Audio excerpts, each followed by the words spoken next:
अस्सलाम वालेकुम दोस्तों, ये हमारे MySQL कोर्स की वीडियो है जिसके अंदर हम डिस्कस करेंगे कि लेफ़्ट जॉइन क्या होता है। अच्छा, अब हमने प्रीवियस वीडियोस में ये डिस्कस कर लिया था कि इनर जॉइन क्या होता है और सेल्फ जॉइन क्या होता है। तो इसी तरह का एक सिमिलर कॉन्सेप्ट है लेफ़्ट जॉइन का। अब हम जब इनर जॉइन की बात करते थे, हम कहते थे कि यार जॉन जॉन सी वैल्यू मैच करती थी, हम सिर्फ वो डिस्प्ले करते थे जो दो डिफरेंट टेबल्स की वैल्यू मैच करती हैं। लेफ़्ट जॉइन में क्या होता है, लेफ़्ट जॉइन में हम जो लेफ़्ट वाला टेबल है, जो हम एक तरह से कह लें लेफ़्ट वाला जो टेबल है उसके सारे रिकॉर्ड्स डिस्प्ले करते हैं, और जहाँ जहाँ राइट वाले टेबल के साथ मैचिंग वैल्यू आ रही है ना, वो उसके कॉरस्पॉन्डिंग डिस्प्ले करते जाते हैं। तो फॉर एग्ज़ाम्पल हम ये देखना चाहते हैं कि यार हर जो कस्टमर, हमारे कस्टमर्स के टेबल में जो कस्टमर्स मौजूद हैं उनका ऑर्डर का स्टेटस क्या है, यानी कि अगर उन्होंने ऑर्डर दिया हुआ है या नहीं दिया हुआ, और अगर ऑर्डर दिया हुआ है तो उनकी ऑर्डर आईडी क्या है। ठीक है, तो इसके केस में हम क्या करेंगे, हम लेफ़्ट जॉइन यूज़ करेंगे।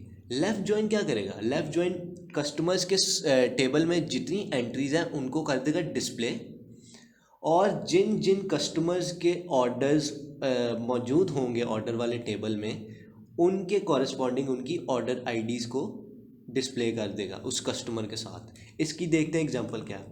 हमने कहा कि select customers dot contact name और orders dot order ID from customers left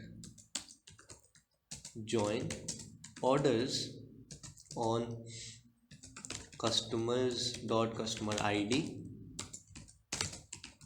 orders dot order id। अब इस सारी कंडीशन का मतलब क्या है, इस सारी कंडीशन का मतलब ये है कि हमने कस्टमर्स के पूरे टेबल को कर दिया डिस्प्ले और उसको लेफ़्ट ज्वाइन कर दिया ऑर्डर्स के साथ बेस्ड ऑन कस्टमर आईडी। अब ये होगा क्या, ये होगा ये कि कस्टमर्स का सारा टेबल डिस्प्ले हो जाएगा, और जहाँ जहाँ इस किसी कस्टमर की कस्टमर आईडी ऑर्डर्स की टेबल में आती है, हाँ इसको कस्टमर आईडी करेंगे। हाँ, होगा ये कि कस्टमर्स का पूरा टेबल डिस्प्ले हो गया, और जहाँ जहाँ कस्टमर्स के टेबल में कस्टमर आईडी आती है वो मैच कर जाती है ऑर्डर्स के टेबल में किसी वैल्यू से, उसमें क्या करेगा, उस ऑर्डर का ऑर्डर आईडी साथ डिस्प्ले कर देगा। और एंड पे हमने कह दिया order by customers dot contact name. अब हम ये क्यूरी जब डिस्प्ले करते हैं तो हमारे पास आ गई ये वैल्यूज़। ये वैल्यूज़ अब क्या डिनोट करती हैं, ये वैल्यूज़ ये डिनोट करती हैं कि हर कस्टमर का जो हर ऑर्डर है उसने वो कर दिया डिस्प्ले। अब इसको अगर हम गो थ्रू करें तो इसके अंदर आप देख सकते हैं कि ये आप देख सकते हैं कि जो मैरी बर्ट्रैंड है इसकी ऑर्डर आईडी आ रही है नल।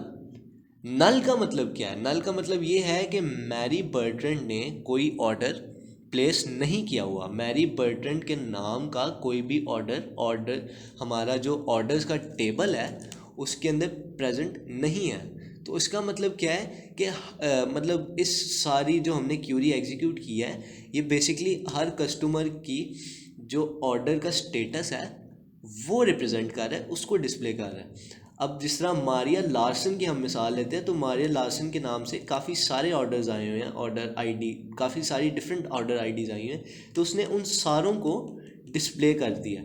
सही है, यानी कि कस्टमर का टेबल पूरा हो गया डिस्प्ले, और जहाँ जहाँ कस्टमर के टेबल से कस्टमर आईडी मैच हुई हमारी ऑर्डर्स के टेबल में, वहाँ वहाँ उसके साथ ऑर्डर आईडी भी डिस्प्ले कर दी। तो इस तरह से हम लेफ़्ट जॉइन यूज़ करते हैं, एक क्या कहते हैं, दो डिफरेंट टेबल्स के साथ वैल्यू मैच करके उनके अकॉर्डिंगली उनको डिस्प्ले करना।